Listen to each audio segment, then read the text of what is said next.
Blog Talk Radio.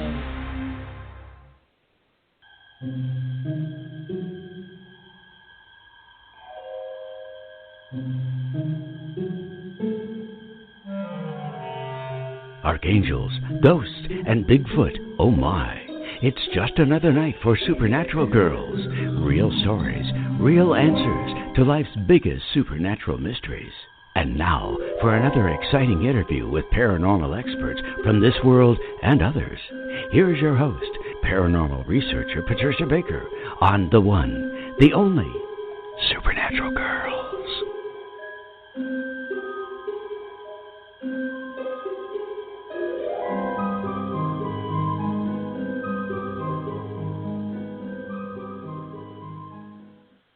Welcome, everyone, to another exciting episode of Supernatural Girls Radio. I'm your host, Patricia Baker, and I'm here with my co-host, PK. How are you tonight? Absolutely fabulous, basting in the sun of Tucson. Ah, what a way to go. Finally. So jealous, so jealous. It's freezing here. Freezing. I apologize that you're freezing, but I'm grateful that I'm not, because it seems like it's taken forever for it to get here. Oh, I know it. The weather's been very weird. Look at this. We had an earthquake, a 6.5 out in Idaho or somewhere. Oh, my God. Idaho. Uh-huh. What is going on? Well, as you remember, we had Betsy on last week, Betsy Lewis, and she did say there would be more big earthquakes, and there's one just last night. Oh, yeah. And I'm sure there's another one coming right up behind it. Oh, gosh. Definitely. Such crazy times. It just seems to get more and more strange. I think we have reached the point in time when nothing's a surprise anymore. Yeah. We need to get a thicker skin to it all, I guess, and just learn how to move through it. But tell us about the numbers. What did you find is going on? What do the numbers have to say? This is an 8 universal month, which deals with our finances, people being in control, wanting to take care of everything. And the nice thing about it is, when I was putting it together, I thought, the financial part, that's going to be good. Everybody's going to enjoy that part, except that it came because we've had to close everything down, and people are going to be very stressed because of the financial aspect. There'll be money coming that hadn't been counted on. We already know that's going to happen, but it's not going to be enough to pull all of us through this.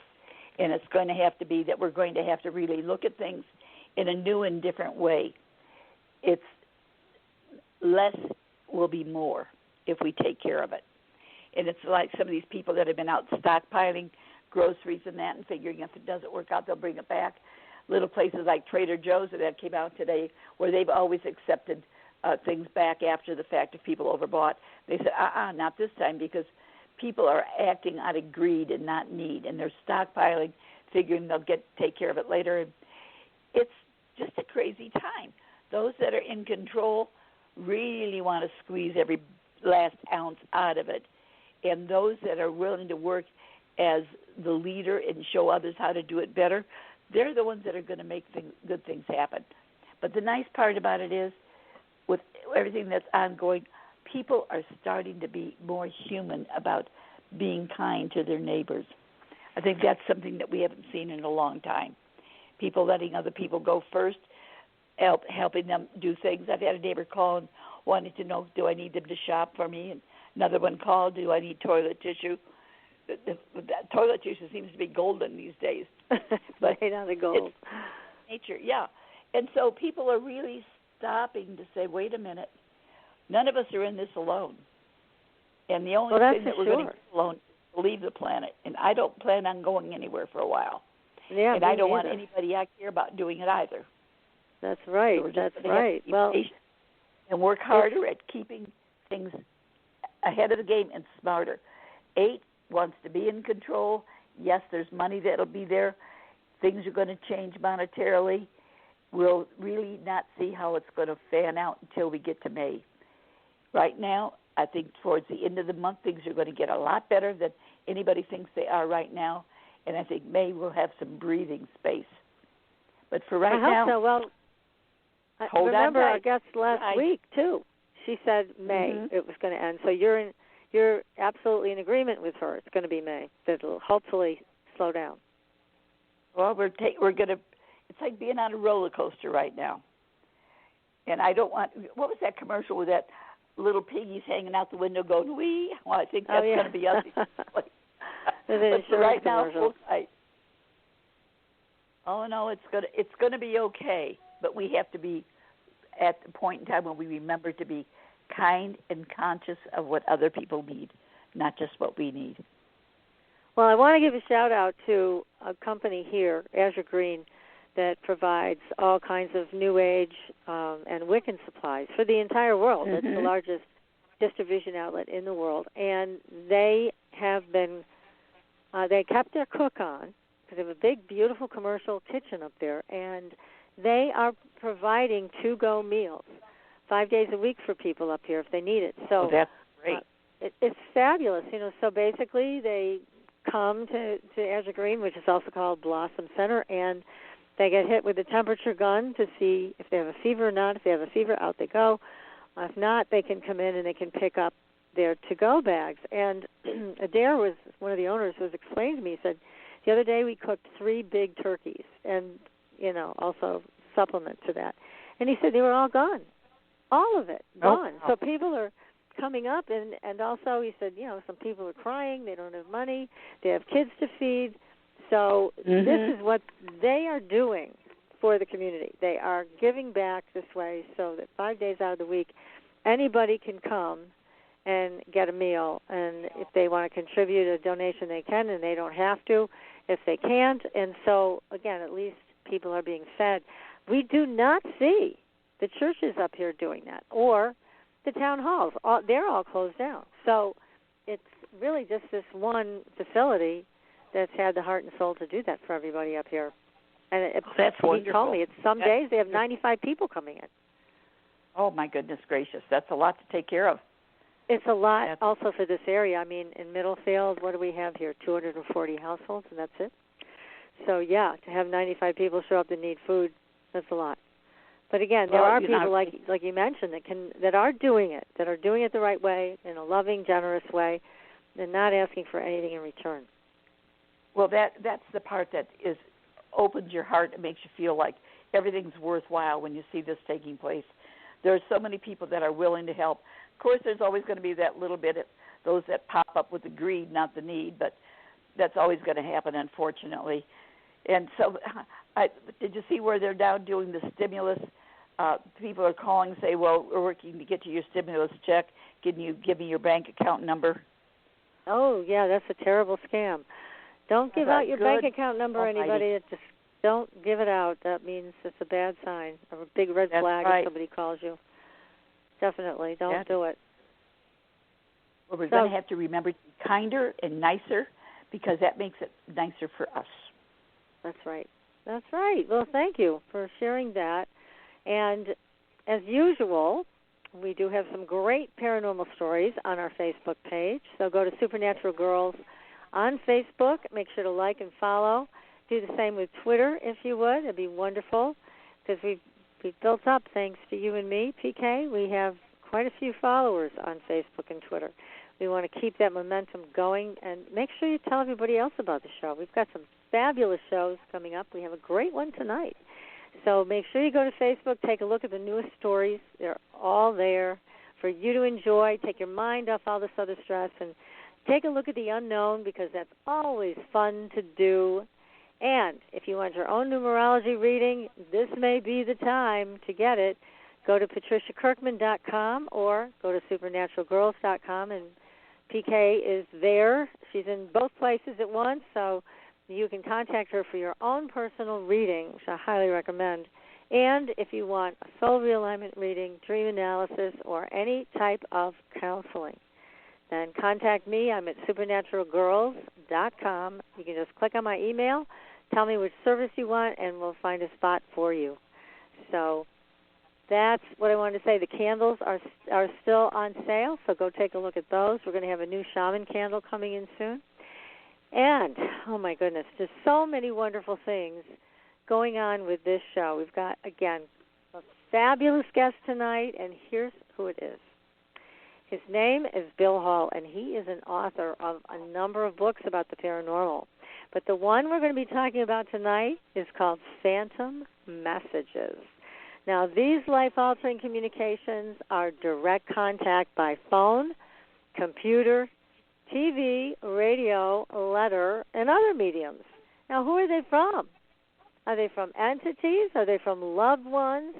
Are they from ETs? Are they from the future or from the past? So, anyways, we're going to find out because they take photos. They deliver warnings. They cause havoc. They transcend time and more. So we're going to hear from the expert tonight, Bill Hall, about what these messages are all about. Now, just to know a little bit more about Bill, he's the author of the paranormal bestseller, The World's Most Haunted House, and the Haunted House Diaries. Now, he's an experienced researcher of the unexplained, from folklore and urban legend to fortune-telling, the pyramids, and other mysterious tales. Now, he's been interviewed around the world, and his syndicated column, Magic in the Unknown, ran for 6 years in multiple newspapers. Now, he has 2 sons, and he resides right next door in Plainville, Connecticut. Bill, welcome to the show. Thank you. Thank you for having me. We're excited to have you here with us tonight. Yeah. What a great title, Phantom Messages. Well, tell us a little more about you. How come you fell in love with the paranormal? Well, you know, I grew up with In Search Of and all of that. As a Night Stalker, and I was doing magic as a kid. So I mean, it was all kind of natural fascination. And then later on in magic, researching and investigating some things, most of them being more on the hoax side, but then running across other stories and, you know, cases, if you will, that were quite intriguing. And after hitting on a number of them, a few of them, I went deeper and deeper, and as you get a fascination with that, and you find some are, really have some meat to them and are quite fascinating. And, from there, of course, it expands. And I would say it probably started really big with more on the UFO end in the 80s with ordering newspapers from interlibrary loan in those days, and sending away and paying for government reports, and getting letters saying they don't exist, then getting another letter saying here it is enclosed, and all that kind of thing. It kind of started on the UFO thing, and then I think as a natural you go and say, okay, let me, this is cool too, or let me look at this and let me look at that, and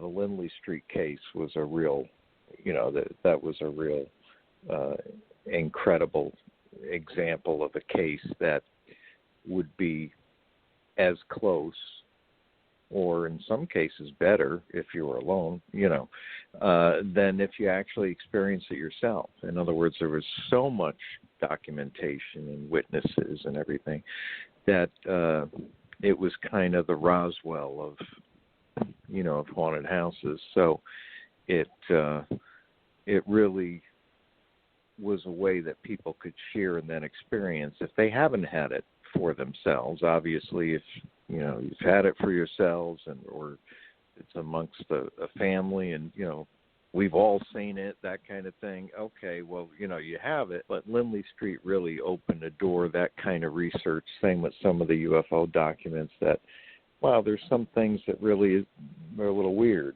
and, yes. We don't know, everything, but we can categorize them and kind of look at them, and that's kind of how Phantom Messages got our interest. Jimmy Patanito, you may know him from the Haunted Chronicles, and yes. But we're good friends, and and we ended up talking. We both loved the phone calls from the dead and that kind of thing.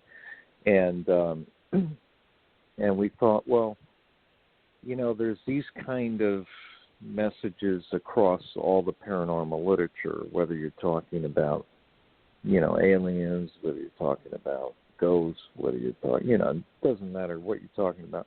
They're all over the place. Mothman, whatever it is. These examples of phantom messages exist throughout the literature. But I don't want to say no one, but no one in this broad sense extracted them and brought in new cases and said, let's look at it across the gamut. There's, I forget his name, Colin did, and there's a few in my resources, a few people that did an outstanding job doing some of that. And phantom messages, our idea was let's take it broader than just what these other kinds of things are focused on, like just phone calls or, just we wanted to see any unexpected communication that you don't go looking for, Yes, and exactly. Right, and of course the big question that most of us had on our mind is, have they kept up with technology? And of course the answer is the technology doesn't really matter. And I don't think, of course, that entities have learned cell phones. I think it's irrelevant. I think it's the modality is a little bit different than what we may imagine. But well, that's part of the fascinating aspect of this is how are they using our technology to reach us? And I mean that is the big question. Now, I know when we had Robin Foy on the show from the Skull Project, which they had 6 mediums all sitting together in a room, and they produced amazing results. But, it's one of those things where you go, my God, where is it coming from? And they had apports show up. They had things drop out of just out of the air onto their table from ceiling height, and it would be something verifiably from another time. So here you are with these actual voicemails and communications that were heard by more than one person. And let me ask you this, because as I was reading through them, I noticed a lot of them were just short communications. Did you come across anybody that had an actual conversation, a back and forth, what we would call a conversation of exchanging ideas or saying hello? Did you come across anything like that when you were writing the book? Well, the haunted cable box would be an example of that. That was I don't know if that might have been in the bonus case section, but it actually is a phantom message. That's communication by code with this cable box. That's one example. So and then you have a ton of stories in there, but like I said, they're mostly one-way streets, right, where they just throw out a sentence or a couple of words, but then there's the rare time that they actually do more than that, and you've had some of those stories in the book too. Yes, we tracked frequency, type of communication, whether it's computer, letter, doodle board, radio, whatever. Definitely frequency was important. Did it happen just once, or did it happen, multiple times, or over 300 times, like in the case of, the giant, incredible Dodlinson case, but. Tell us some stories, if you would. Tell us some stories of these cases so people can get an idea of what they're going to find in the book, because you have some amazing stories all the way through this thing. Pick out some of your favorites. Well, one that, and some, you mentioned time slips. One category that is one of my, they're all, of course, extremely fascinating, but the time slip ones are the ones that are most intriguing. And one of the ones that really you could walk around just thinking, it just pops into your head. It's just really impacts you deeply. Is David Fritz from Cape Cod, Massachusetts, back about a month before 9/11. Dave was an alcohol and drug addiction counselor, so he always had his cell phone on him all the time. Mm-hmm. And all of a sudden he gets a phone call that goes straight to voicemail. There's no phone number or time can see. And so he goes to play it, and he explained to us that he got an eerie feeling of dread that was really hard for him to put into. He says it's really hard for me to explain or put into words. He said, I felt sick instantly. I heard no voice, but I heard the sound of wind and crunching metal. Oh.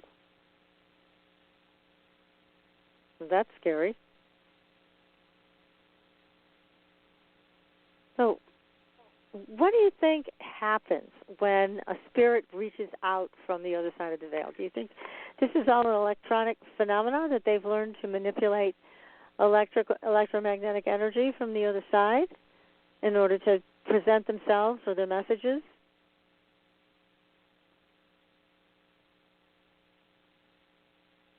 Is William, are you still there?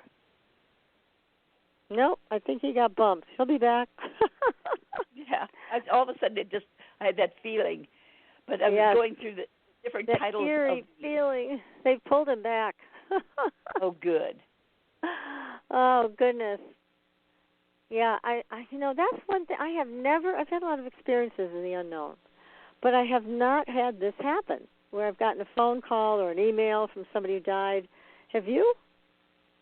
No, but different times, the smelling of tobacco, or the lights flipping on and off when certain things were transpiring, that I've gotten, or that. But not feeling the phone that, call. I would love to get a phone call like that. Call. Okay, here's Bill. He's back with us. I'm going to bring him live again. Good deal. Yay. Hello? Hey, Did Bill, you're me? Back on the air. Oh, great. Okay.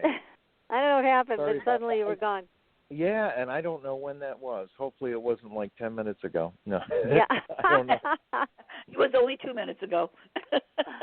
Yeah, I don't know. Do you remember where the last thing you heard? Oh, my God, you're testing our memory. And we're going so quickly in this show. Well, Dave Fritz from Cape Cod, about a month before 9/11, I was saying he was an alcohol and drug addiction counselor. He had his cell phone on him at all times. And he gets his voicemail. He can't make out the number of time. This is about a month before the towers went down.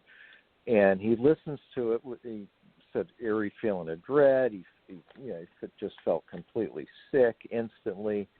He said that he couldn't, there was no talking, he said, but he heard the sound of wind, crunching metal in the background, and people were screaming in terror. And the phone call lasted 3 minutes exactly. And so he thought that was extremely odd. And every morning he's getting the same message, going straight to his voicemail, lasting exactly 3 minutes. He ends up, of course, starting to share it with people. He says he plays it for his girlfriend and some close friends. He didn't tell them what to think or anything. He said, look, I got this weird message on my phone. Take a listen. It's really weird, And he played it. And they all responded the same way, which is odd, because even if you left me a message and, you know, it was whatever, bizarre noises, whatever, I would say, oh, TV's on, or, you know, whatever, crank call, Sure. you know. Right. You know, it wouldn't necessarily, you know, but with these kinds of messages, and it's of course not abnormal of a response in you know, for other paranormal phenomena too, I'm sure you agree, but yes. It's that you instantly know this is different.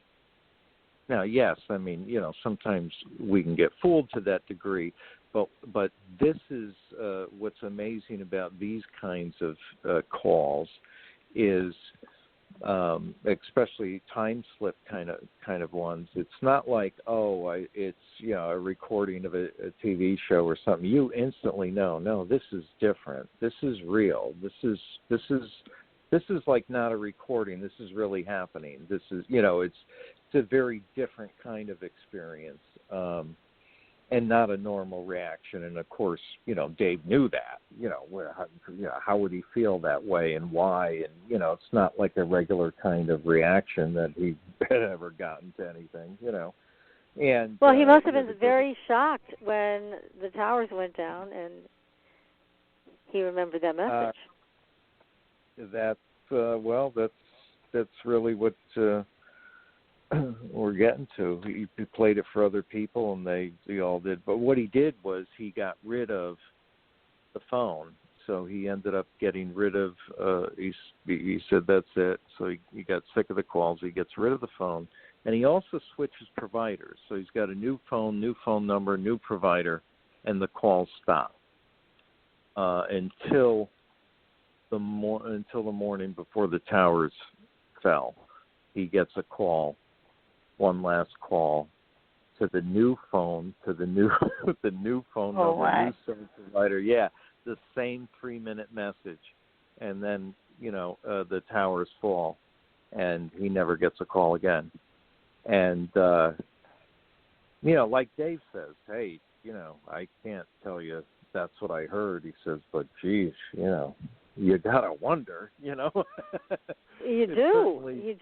You know, it's certainly, you know, and what's interesting is a common question that I get asked about that is, and I think it's probably a common thought, and I always try to say, you know, let's step back and never close ourselves to possibly, you know, other kinds of,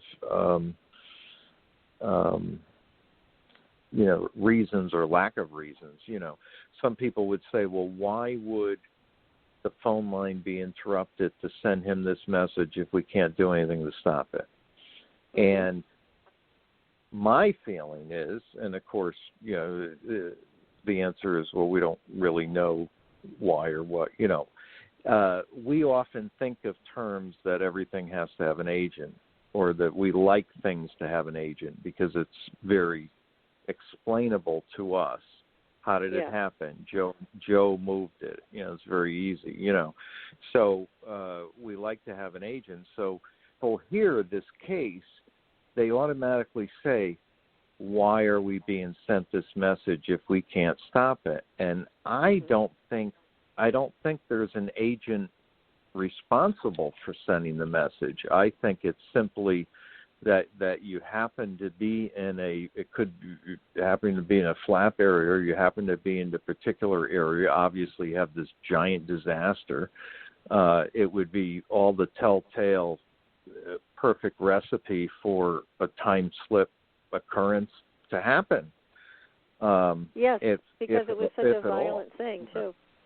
Yeah, yeah. So that's what I mean. I don't think it necessarily has to be, you know, and we all, of course, you know, that it's, of course, not my theory, but it's, you know, it's very common for us to know that it has to do with, you know, frequency and, you know, that kind of thing.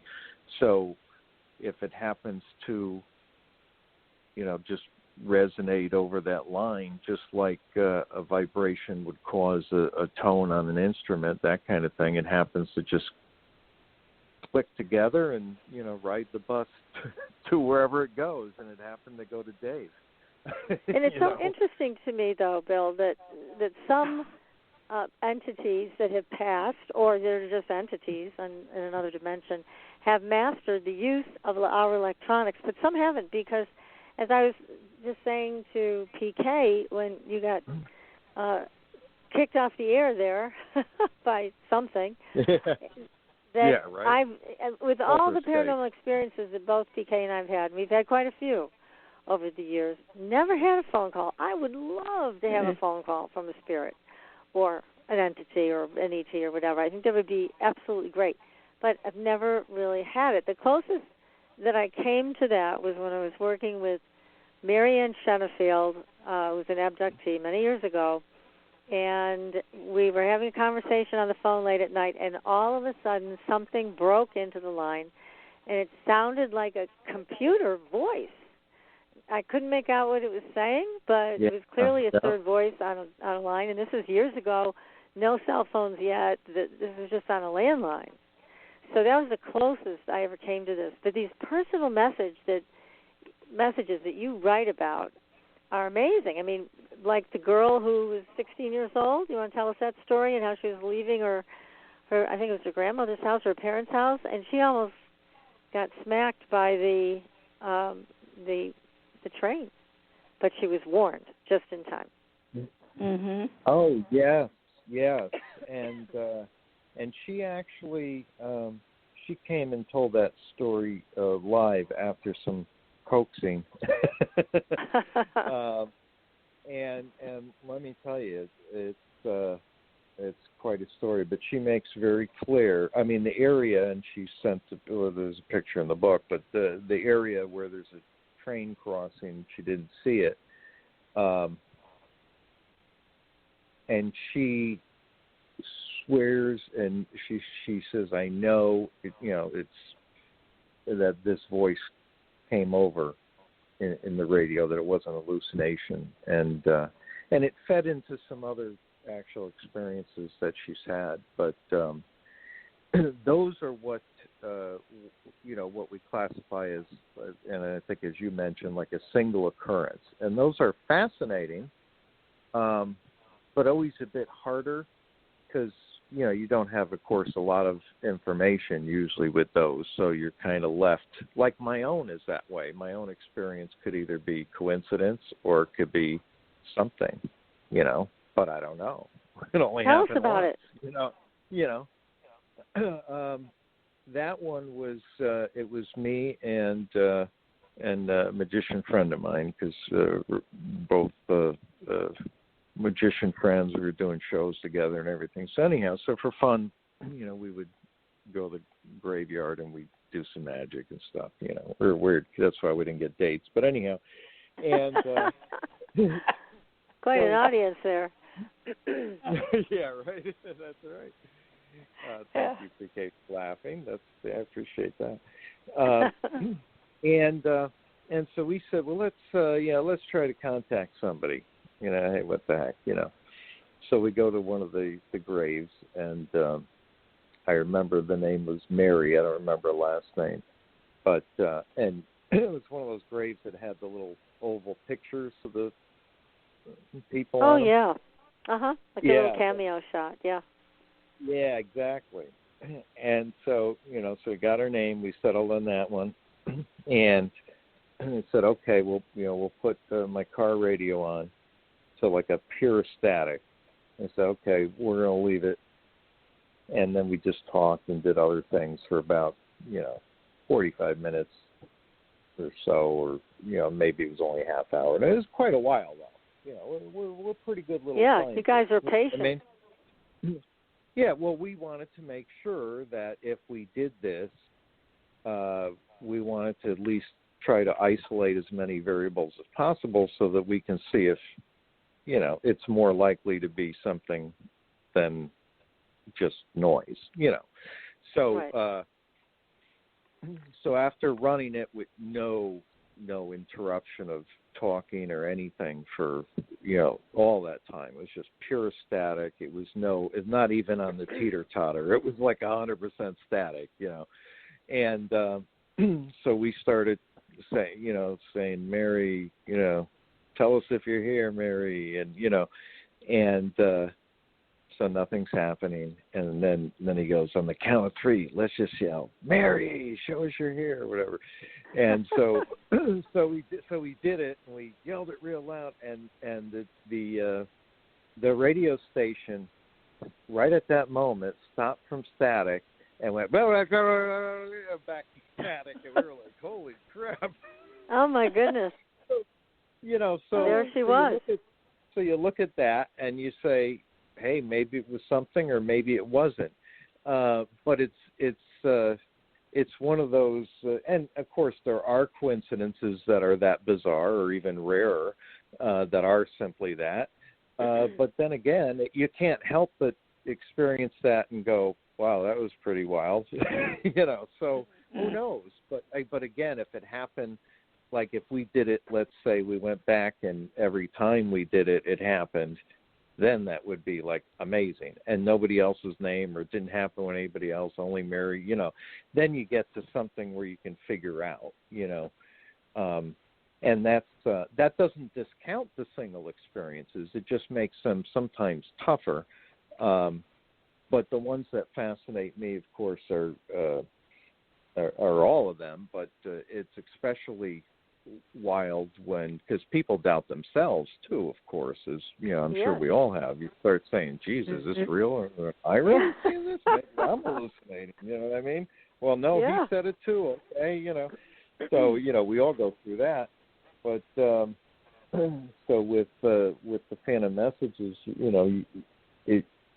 it's amazing when you have something like a voicemail, and it's from someone who's deceased, and not only is it a voicemail that it wasn't like, it was delayed, it was digital, it was analog. It doesn't matter. Digital, analog, doesn't matter how it, it doesn't matter what kind of technology you have. The message comes through, and the person is talking in present tense and mentions stuff that happened like after they died. So, and talking, and most of these people, not all of them, but in most of the cases that I've read about in my research dating back from the 40s on, when they really started getting big with, the phone call phenomena. Right. Mm-hmm. Of course, they've been waiting for that since the phone was invented. It's just a natural. We're humans. Oh, you got a phone? Oh, hey, can we call it? Can we call up grandma that passed? No, it doesn't work that way, Rob. But that's the way we are. So. Well, what's so interesting too? Graham Bell wanted to do that.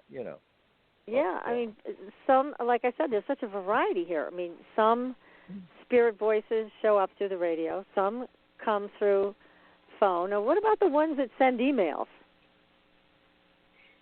Yes, the email ones. Now, again, there's of course there's the people and then there's we don't know, entities or whatever you want to call it, and time slips, maybe not an entity at all, all those kinds of things. One of the famous email ones is Jack. I always say his name wrong. Jimmy usually tells the story, but Jack throws his emails. This guy was younger. He dies unexpectedly, and the family starts getting emails from him. Oh my God. So one friend gets an email from him, from his email, and the subject line says, "I'm watching," and the email says, "Did you hear me? I'm at your house. Clean your effing attic." Jack. Yeah, right. And it's going to make you want to go right home. Yeah, that is fun. Yeah. Well, and now Jack and this guy, I believe it's Tim, these two were together in his attic before he died, obviously. And the guy was talking, saying, I might, want to finish up here a little bit, whatever. and Jack was going on about, man, your attic's filthy and blah, blah, blah. And it's not like the two of them would go around, like, telling everybody about it. You know what I mean? It was one of those kind of things. So now he's saying in this email, you know, clean your attic. And then he's sending emails to other people, to other people in the family. And one of them, I think his arm or whatever, didn't even tell anybody about it. And he was at home, and the email comes in, you know, I told you should have been careful. You know, I see you broke your arm, you know. Yeah, they're wild. And absolutely. And there's no, you know, now you'd say, well, maybe his account was hacked, but, you know, there's no evidence that anything was hacked. You know, we looked at, well, you know, there are services where, you know, you can send out stuff after you die, but, I mean, that's kind of weird and stupid, and there's no, you know, he had a good sense of humor, but but the problem with that excuse, what to say, but, you know, we just go through the list, you know. But the problem with that one is this email, like a lot of these communications, what makes them so fascinating is they have time stamps in them. Mm-hmm. They're not talking about a month ago. They're talking about now, and you have to be alive now in order to know what's going on now, you know. So that's what makes them fascinating. And so they didn't figure out what happened. The phone calls went on for weeks. Not phone calls. The emails went on back and forth for weeks. Jack sent an email saying, hey, I tried, one of the other friends' emails, but it didn't go through. Tell him I said whatever, you know. And it was just, it's amazing. And they did not, you know, and again, these are people who aren't well, as you know, they're not making up story, but I mean, but even still, I mean, they say, gee, we don't know. We find it hard to believe that somebody would do that, you know, there's not really a motive, you know, who would know them, you know, they're thinking who would know us that well and would want to do it, you know, it just doesn't make sense, you know. Right. And the poor guy really is dead, so otherwise, you know, Jack would be the prime suspect of something like that.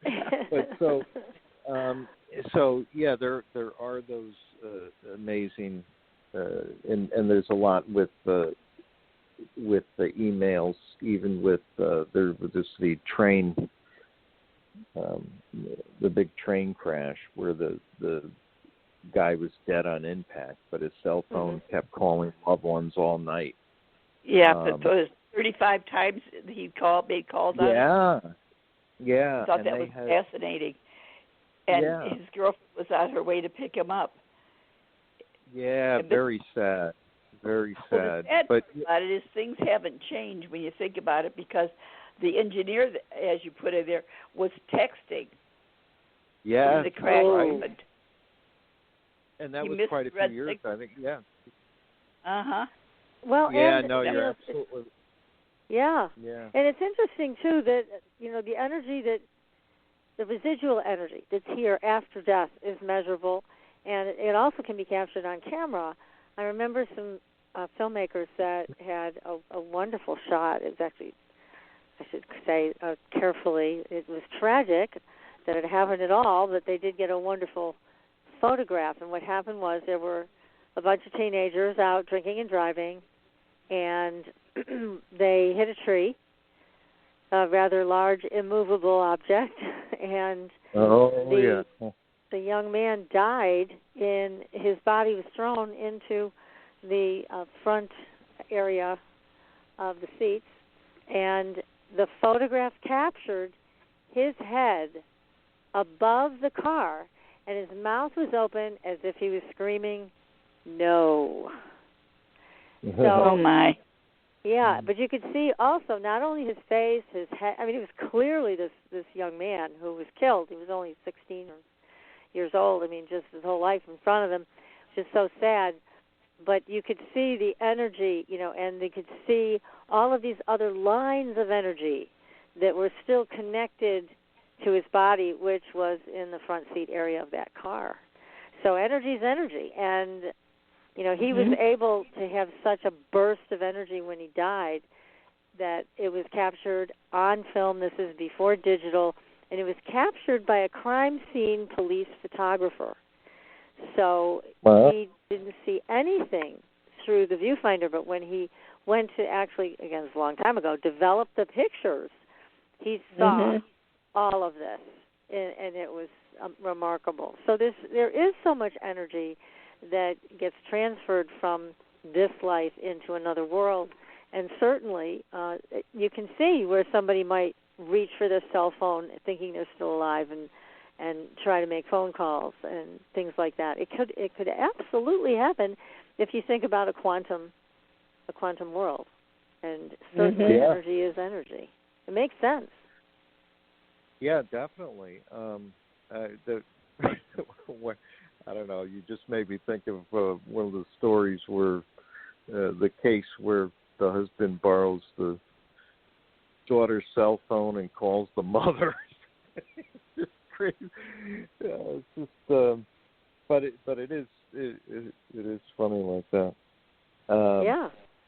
But yeah, well, Bill, we're going to just take a very short commercial break. Sure. So hold that thought. We're going to come back. I want to hear more too about ETs communicating through whatever means in delivering messages. Okay, that's another great part of your book. So we are going to take a very short commercial break, and then we'll be right back. Everybody who are listening to Supernatural Girls Radio, stay tuned. There are a lot of psychics out there. How do you decide which one is right for you? You look for someone who empowers you, who's practical and spiritually connected, who says, here are your opportunities, here are your challenges, and here's a way to deal with them, and then gives you your own toolbox to make your life everything you want it to be. Hi, I'm Corby Mitleid, and that's how I work with you. As a certified professional tarot reader, I've helped thousands of people for over 40 years through my toolbox. Cards, past life retrieval, numerology, spirit guide conferences, and mediumship. Whether it's career, relationships, finances, or your spiritual road, together we can replace your confusion with clarity. And you'll probably find a little laughter along the way. Visit me at CorbyMitleid.com to find out how to cross your bridge from fear to fearlessness and fly. And tell me you found me at Supernatural Girls for a special gift with your reading. Corby Mitleid, the practical psychic for catching your tomorrows today. Find me at CorbyMitleid.com. That's CorbyMitleid.com.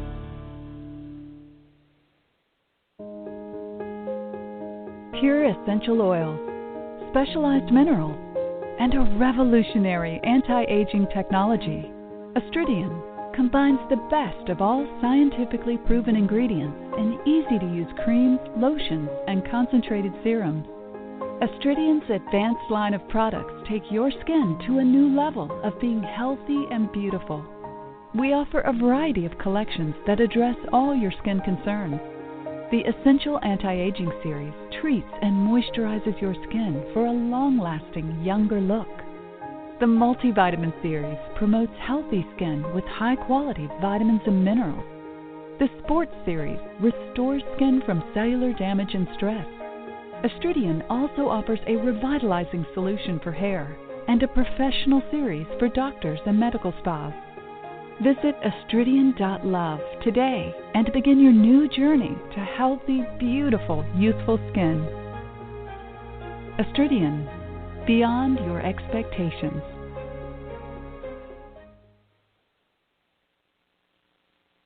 Your property tax bill. Have you seen it lately? It's frightening. Your property taxes are going up while your home value is going down. It's time to fight back and win. For the real truth about the property tax system, get attorney Pat Quintilian's book, Are You Getting Screwed on Your Property Taxes? How to Find Out and How to Fix It.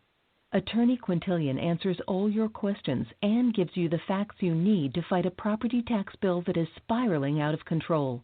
You'll also read about what happens to property owners who don't check their property records, only to find out too late they're taxed on square footage, fixtures, and even buildings that they don't own.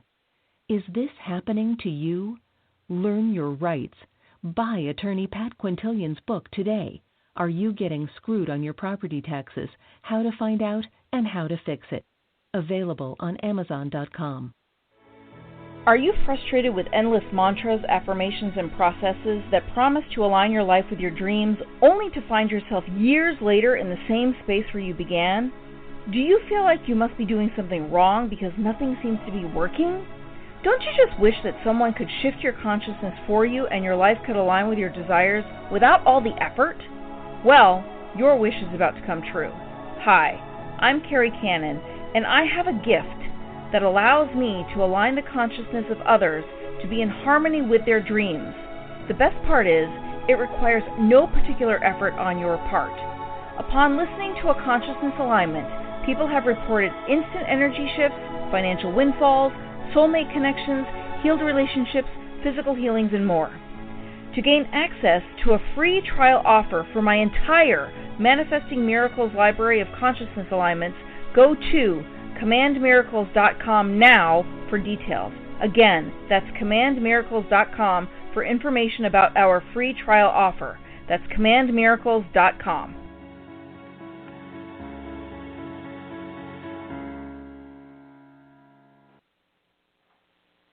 Welcome back, everyone, to Supernatural Girls Radio. I am your host, Patricia Baker. I'm here with my co-host, PK, Patricia Kirkman, and our guest tonight. So much fun to be talking to Bill Hall about phantom messages, the mysterious world of impossible messages from beyond the grave. Now, Bill, I told you I was going to ask you about these ETs that are coming through also. Can you share some stories about that? Yes.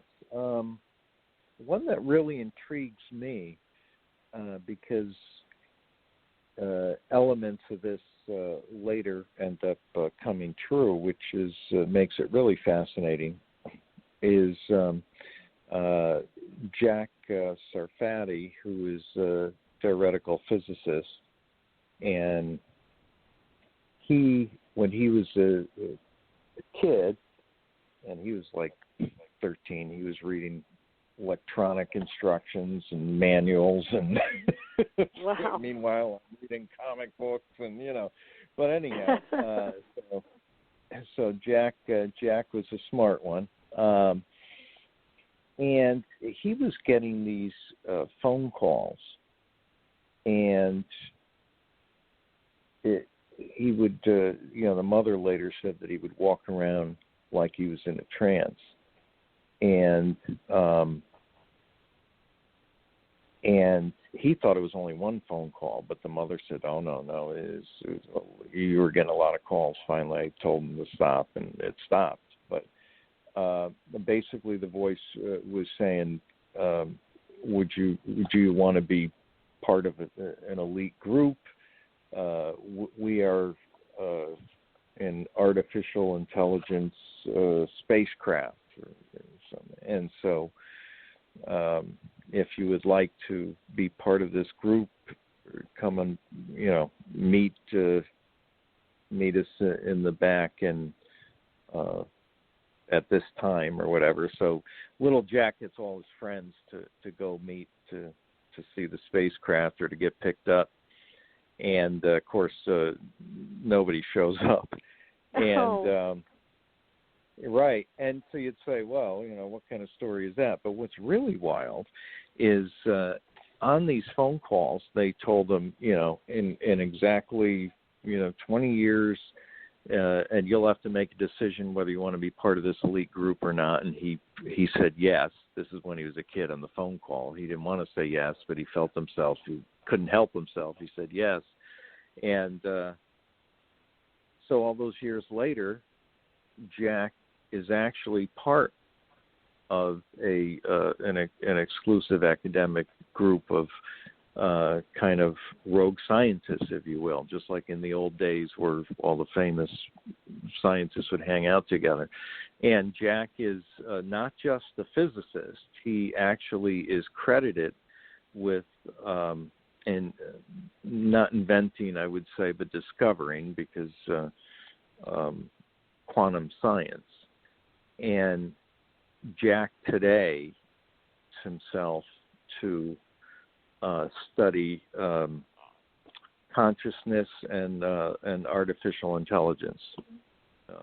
Basically, oh my goodness. And so talk about coming full circle with an experience that he had from these phone calls to becoming one of the world's top physicists. I mean, he lectures other physicists. I'm not saying everything he says is correct or all his theories are correct, because, like the famous saying goes, if you think you know quantum physics, you don't know quantum physics. Far more complex. Great line. Yeah, it's far more complex than to simply say this is the way it is and that's it. But of course, everybody has their theories they're adamant about. But in any event, he definitely is the physicist. Like him or hate him, he really did fulfill everything that phone call said. I mean, he ended up being part of that elite group.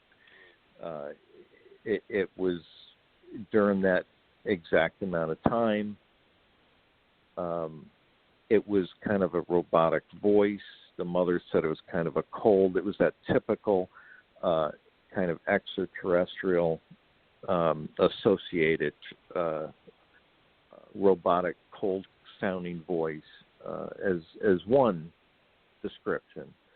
Now, Bill, do you attribute this type of phone call to be coming from the future? Because we've heard that a lot just recently, too, with ETs, that are they really our future? And they're just coming from there to here. But this AI group, this very special elite force, I mean, they obviously chose this young man for something big. So, but did they come from the future? Because they seem to have such an amazing amount of material. They probably downloaded it into this kid when he was little. It's a possibility, because in his life had this path that was amazing. He was already way too smart for his own good at that age, reading electronic manuals. No, I don't know. Jimmy and I are envious. That's all. But that also may be why they chose him, also, because he had that kind of mind. Yeah, that's why I didn't get the possibility. The cool phone call. They saw you reading those comic books, Bill. Yeah, they're like, oh, look, he's picking his nose. No, we're not him. He's not the one. No, but right. but that's interesting. And again, if you ask him, what do you think? And he says, I don't know. He said one thing, but the thing that he thought was the weirdest is that he only remembers one phone call with those instructions, whereas mother remembers, at first not knowing who was calling him, and he's kind of, walking around and it's kind of almost like in a trance kind of thing. And so that was interesting because it had the mother dimension to it. Otherwise when you're a child, another witness.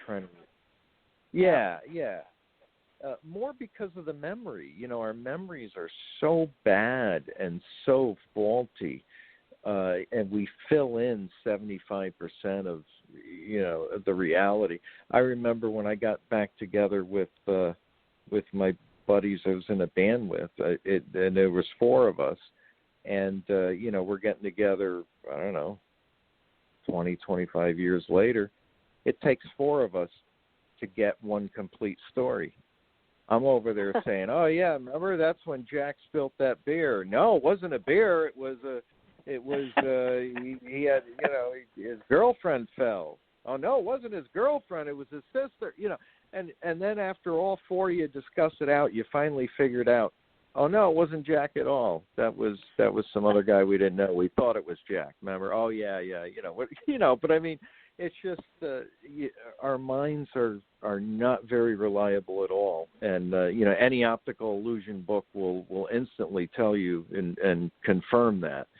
And as Houdini once eloquently said, and I can't help but quote him in here, that he says he's never seen anyone be able to accurately describe anything that they've experienced. He says there's complete inability to accurately recount anything. And that we learn from magic. I mean, magicians are taught to instill in you the inability to correctly recount the details that matter, right? Yeah, you know, the notes that you want heard are the notes you emphasize, and the other notes are not. They're on the upbeats. You know, those are the ones you miss, and those are the ones that make the miracle possible. So the reality is, it's very easy because when you go to reconstruct something, you'll screw it all up, and and you don't need a con person or a con man or a magician to help you do that. We do that all by ourselves. Yeah, we sure do. Goodness me. Now, what about other voices that have come in or messages that have come in? Some of them have been terrifying. Some of them have not been helpful at all. Yes, and you know, and that's always the that's always the wonder is are they, some of course appear very negative, and others you just don't know. But the Mothman messages, they're, I don't know if we would call that necessarily an alien, but definitely in the paranormal, realm. And those kind of messages to John Keel, when he was going to a hotel and he wasn't even planning on it, he just happens to pull over and there's all these messages left for him and they're all gibberish, and that stuff's weird. That's that kind of time slip, and sometimes you wonder, is that a message somebody trying to get through, that it's the only way they can get through, to let you know that that they know it's a time slip, or that they're from I don't even like to say future, because it's kind of a weird concept, but time is I studied it enough to be completely confused, but time all depends on your point of reference. So the time is fascinating, and it's always interesting to say, well, are they from the future? Well, they may not be from the future, but we may be from the past, So it might not be as miraculous as we think. It's simply that if you're at a different point, I mean, it's like me surprising people of 1986, and I know what's going to happen. Yeah. So, right. But, so it's always interesting. You don't know, because to us, our future could be someone else's past or present, or it could be kind of an irrelevant thing if you're going, to your point, in the quantum, between multiverses. Then it becomes even more versatile, if you will, But yeah, we had one that was rather shocking to the scientists. But he was a Israeli ambassador to the United Nations, talking with a comrade. And they actually do paranormal research, which is really cool. And they got a phone call interruption, and it had a lot of the classic indicators. It had the one doctor on the other side did not hear anything. He just had the interruption, the static, and the interruption part of it. And then on the other doctor's end, he had what I can only describe as, it starts as kind of an echo, but then it almost like develops into a different kind of voice, and it's almost like almost like a monster-y voice is the only way to describe it. And it's kind of hard to make out what's being said. He has some of his theories, but but it's funny listening to him because he asked a question. I can't hear you. You're going to have to speak clearer. I mean, it's really funny. Listen, I mean, I don't mean to laugh, but he does a good job. He's like, you're going to have to speak clearer. Who are you? You know, he's asking all the right questions, all the, you know, but and then he talks with his friend later, and his friend, I don't know what you're talking about. So he sends this off. He was recording because they later go and make notes because they were meeting, and right. He has this recording analyzed, and he sends me the report, and it's real fascinating. Basically, it says it's not synthetic, meaning it's not like a synthesized voice or right. altered. Yeah. It didn't appear to be a human voice. You know, they can't rule out that it wasn't something computer generated, but it doesn't match anything. Ooh, which is very interesting. Which is really, really cool. You know. That is. I mean, it actually starts to give you some verification in this logical side of the world, and so this makes sense. We need to pay attention to this, But again, it's so fascinating to me, Bill, because it's like, why are certain people chosen? You know, certain methodologies to just decide who's going to get a phone call, who's going to get an email. I mean, it's just so many. There's so many factors involved, so many choices that are being made on the other side in relation to how they're going to get a message across. And that's I think we hit it on the nail on the head. What we all wonder about. And, I think Houdini said it very well. He said he knows that it has nothing to do with how much somebody loves somebody. He said, because you can't tell me that I don't love the people in my life as much as, anyone else, And he had pacts with, a dozen friends, this is our secret signal.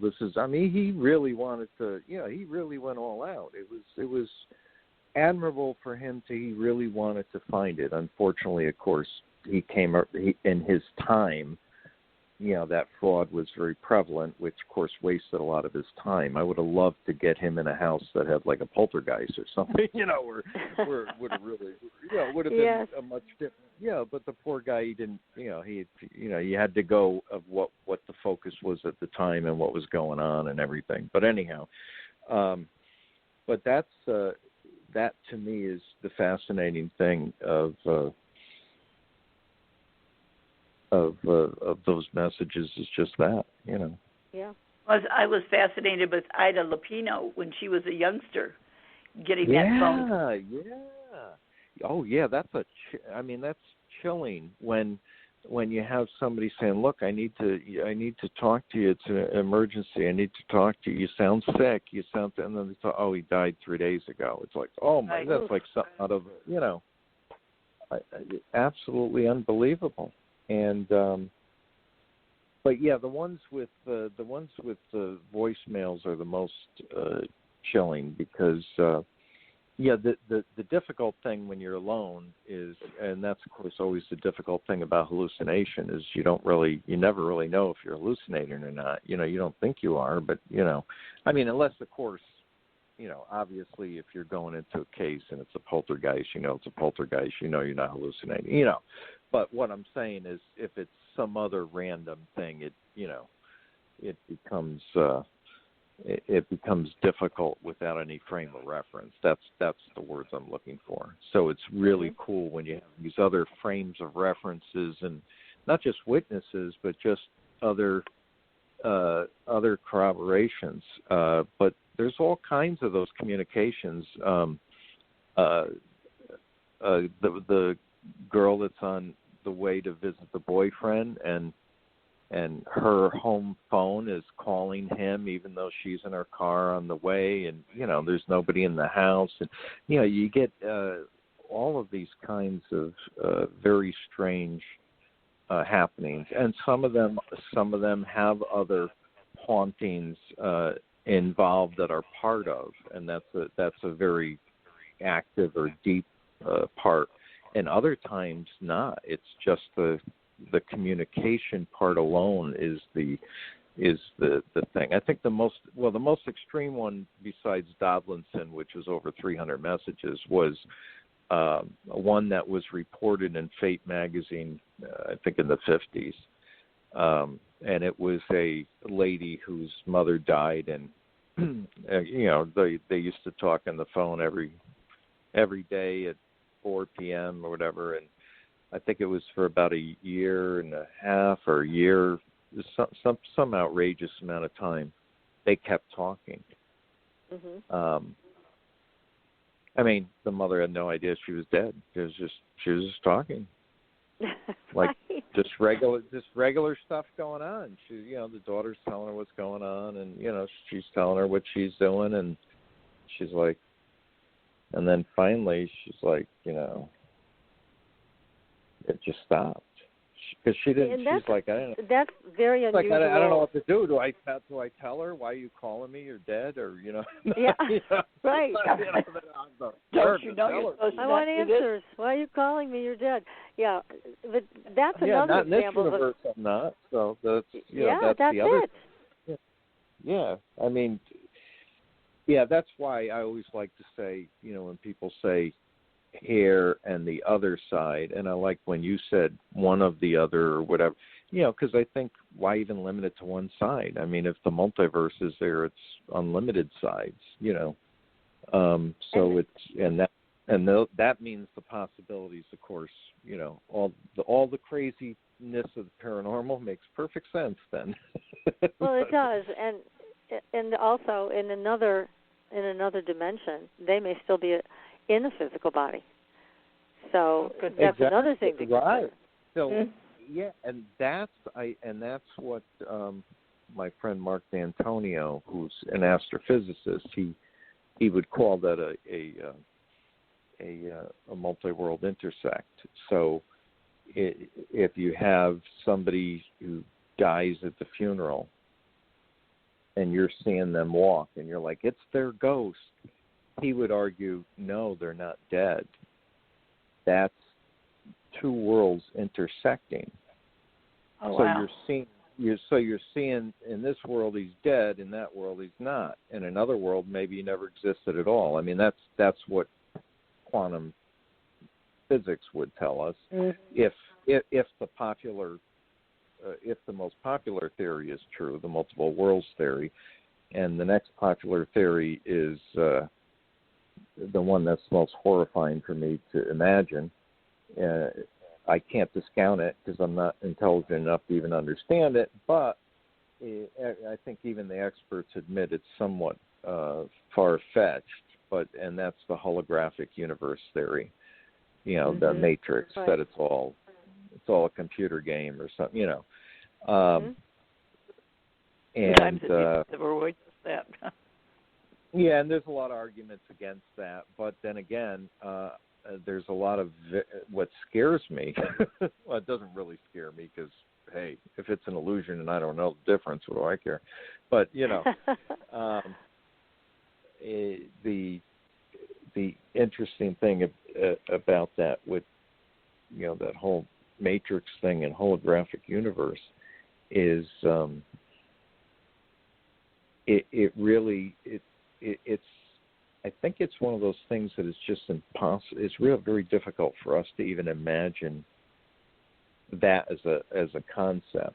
But luckily, there's a number of reasons why that's most likely not true. But it does slightly scare me that there's some incredibly intelligent people that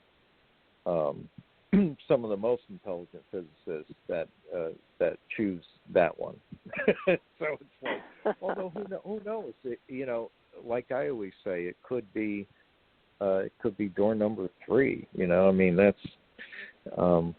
I always like to say, here's what I think it is. Here's what my best theory is, and I'm going to try to make up maybe 3 other things that it could be. If I could, try to broaden my thinking. What, is could I look at it differently? Because we look at things from our point of view. So we're very self-centered. All life's important unless you're a virus or an ant. So we're very selective in that. And when we look at the paranormal, we're very quick to judge evil, motives, human motives on inhuman things, or potentially inhuman things, a mix, even with UFOs or life on other planets. And scientists are usually the ones to warn us, as creative as we all could be, all the science fiction lovers and everything.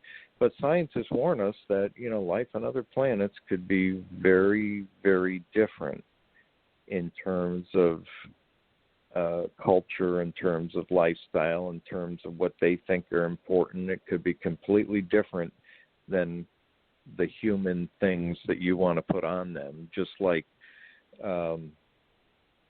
if you want to put human motives into ants, you'll fail because it's different, and we don't even understand it all yet. So no, we're far from that. That's for sure. Yeah, and that's right here. That's right here on Earth, So it does fascinate me that, and they could be very similar too, because like Mark had always said, well, depending on the oxygen, this and that, they would be like us, except they'd be shorter. They would be this. The eyes would be this. They would, and some of the the ways that aliens are reported looking, that would be kind of a natural development based on a certain kind of atmosphere or whatever. That all, if the building blocks are kind of the same, if they are, and they appear to be, then then that's. Bill, also, did you come across anybody? So different, Did you come across anybody in your book that had an experience with demons? I mean, they're quite powerful. We've had Dr. Richard Gallagher on the show before, and he's a board-certified Yale-trained psychiatrist. And he came on the show and he said, "Look, those things are real. I know it because I've seen it." And he talked about working with some people that were actually possessed. So, again, they could raise people up in the air and spin them around, do all the things that we saw in The Exorcist years ago. So there's a lot of power with demons. And I was wondering if you had any stories to share about that, messages coming from a powerful demon to some poor soul.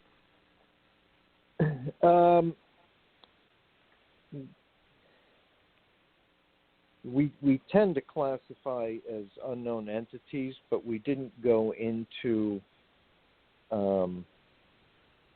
exorcisms or anything like that as part of Phantom Message, because it's,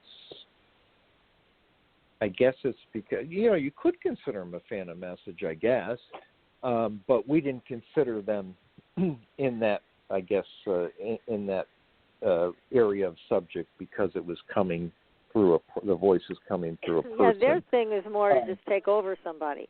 But I was wondering, again, because we've also heard about hauntings with demons as well.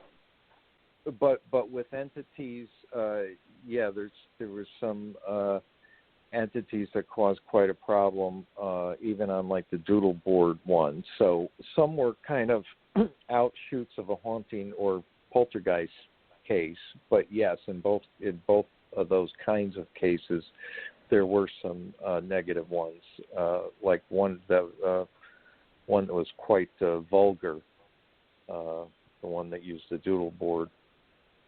I mean, definitely, those of course are the scariest, because any message from somebody who's not friendly is never nice, or not treating you friendly. Yes, plus you don't know who it is. Scary even when they treat you friendly, Well, that's what I say. One person hears footsteps and yells demon and runs. The other person hears footsteps and says, "Oh, that's fascinating." So, you don't know, but differently. But but especially if you have a message that's clearly lit. But sometimes even the message from friends that appear like time slips, like there's the one, the letter one, where where Donna's thinking maybe we should invite them over. I haven't seen them in a while, and was going to call them up and invite them over for lunch. Never did. And then they find a letter in the mailbox. We stopped by. We happened to be in town. We heard we got your message about lunch or whatever. And they're like, what? And it's like, but I never called. And there's a lot of those kinds of time slip ones too. The ones where I was going to call but I didn't, and then the other person calls you back saying I got your message, and you'd say, well, maybe they called and just forgot.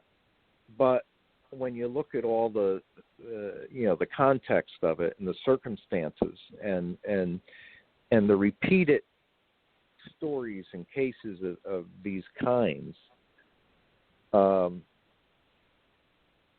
then it becomes really weird, especially when the message is the weirdest thing is when the message is left at a time when the person could not have left the message.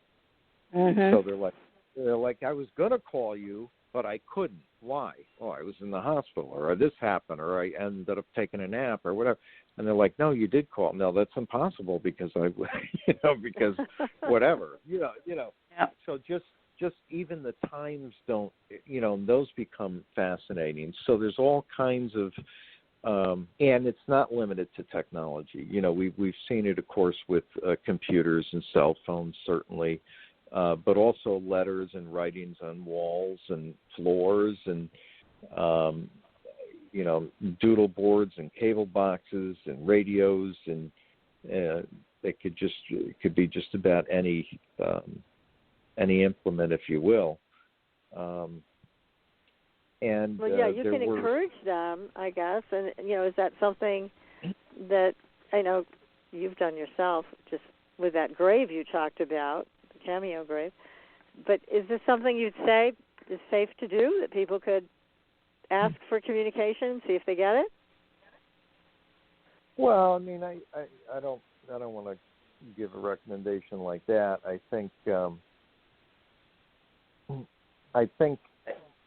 whole point of these messages, I think most of them are, well, as we described them, unexpected. That you're not looking for them. I mean, unless of course it's, I'm not saying go use a Ouija board and invite messages that way. I'm talking about the phantom messages, the unexpected communication, especially communication that has just fascinating elements around it. Sometimes even a message. I knew you were hurt, so that they call to make sure you get help. And other times it's just playing a joke on you, or just saying hello, or it's you just never know. It's getting that information from someone that you thought about but didn't connect with, and yet they give you the answer. Those are always startling to me. Yes.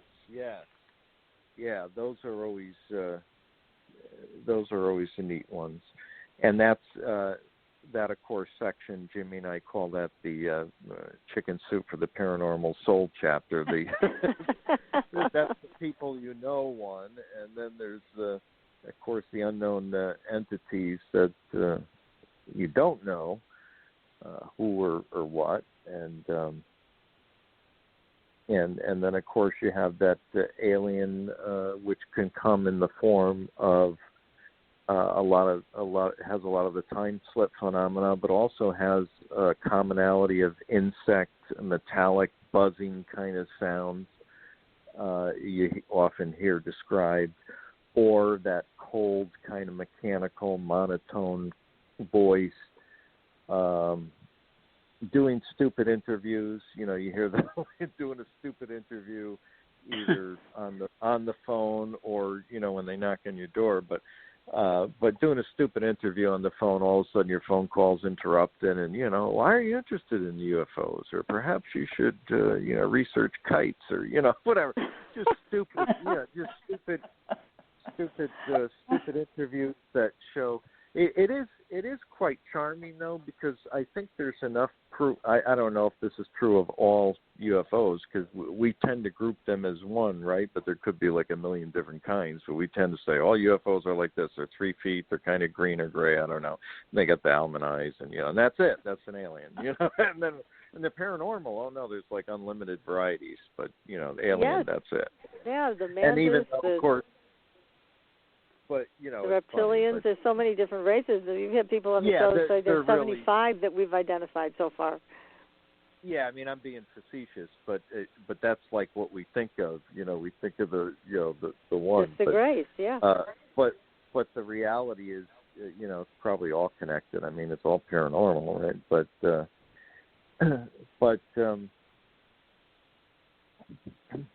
yeah, so those with those sounds and phone call interruptions and surveys being followed. Nick Redfern, I know he shared the personal encounter, and I do agree. If you research UFOs enough, and you that's probably the best way to get a phone call or a weird call of some sort. But, for Phantom Messages, probably a long-winded answer to that. I don't know. I remember showing my dad the cover to Phantom Messages. I knew he wasn't going to, make it for its release, but he did get to see the cover, and I, shared with him some stories so nice. And stuff. And I said, if you want to be in this book, I said, you're going to have to call, Make that call. Drop the dime. You sure you're going to answer? Yeah. So, but. So have you gotten a call? No. Not yet? No, but he probably wouldn't want me to. He probably wouldn't want to prove the book right or something. I don't know. Typical dad, huh? I was going to say fathers are like that. No, he was great. He was proud of the books too, but he thought it was neat. But yeah, I remember joking with him about it, saying, "Now you got to call now. Nothing violent, just phone call. Don't go knocking crap over. Well, he has instructions. Maybe he will follow through. And we're sorry for your loss, Bill. That's too bad. Thank you. For sure. Yeah. Oh my goodness. Well, every time you come on the show, we learn something new, and you've had 3 great books. You've had you on 3 times. And what do you have planned for the future? Thank you. Well, Jimmy and I are working on one, and we're hoping to finish it this year. So we'll see. With all the quarantines, I don't have that many excuses not to be writing. So. I know, really. You are now trapped. Yeah. Yep. So. Oh my goodness. So you want to give us a hint on what it's about? Little creatures, basically little things. Yeah, we're going to concentrate on very small but largely disturbing, basically. Oh, sounds great. Yeah, so it should be fun. So. Excellent. Well, Bill, thanks again for spending your evening with us and our audience. This is so interesting to hear about these Phantom Messages. Well, and again, thank you. Everybody go get a copy of this great book, Phantom Messages. It is wonderful. Yes, a lot of fun. You. While you're sitting in quarantine, you can light some candles and sit in a circle together and take turns reading from the book out loud. What a fun evening that would be. So, Bill, we hope to see you again here on the show. Thank you so much. Stay safe out there, everybody. And we'll be back next week with another great show. Until then, we will see you on the Blue Highway. Good night, everyone. Good night. All right, thank you. Thanks for listening. Tune in next week for another radio adventure with Supernatural.